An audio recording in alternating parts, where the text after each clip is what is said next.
สวัสดีท่านผู้ชมที่นี่แมนเมืองท่าแขกและวันนี้แมนเข้มของ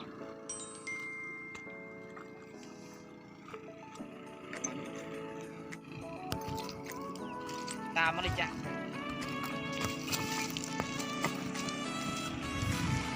แล้วอันนี้ก็แม่นทางลงเนาะมันกะสีเสียวๆนิดนึงเนาะอีกคือไปเลย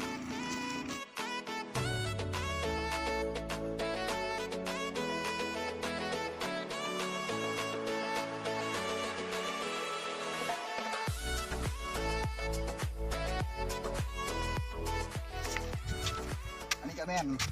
ไล่แทงสมบัติเนาะของลูฟี่เนาะ Okay. คันทอดรหัสนี่ได้กะสีพบหาสมบัติเนาะเนี่ยนี่ แม่นเหรอวะลายแทงสมบัติ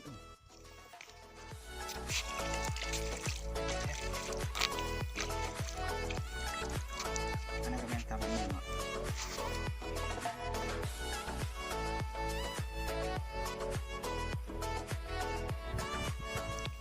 นี่ก็วันนี้ก็คือเป็นแม่นบ่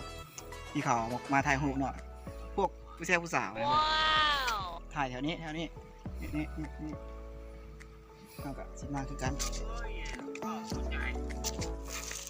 กันไพ่แม่คิดอย่างบวกแม่มานั่งงงๆกับจับก้อนหินมาแล้วกัน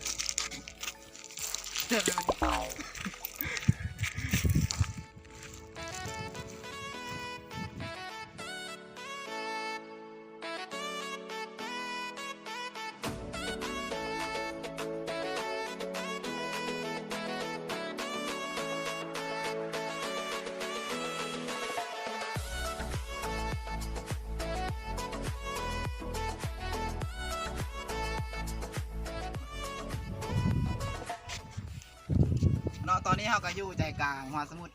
แปซิฟิกเนาะนี่ก็แม่นทะเลทั้งหลายเนาะกว้างใหญ่ไพศาลเนาะอันนี้แม่นมหาสมุทรแปซิฟิกที่อยู่ในลาวเนาะ Okay. ยังคิดตาดูซะ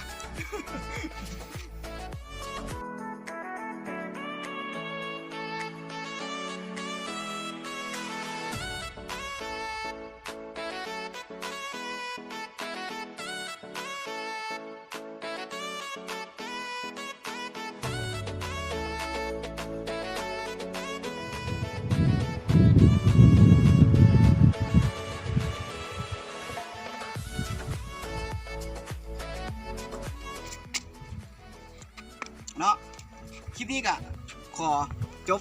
เพียงเท่านี้เนาะขอบใจที่รับชมเนาะ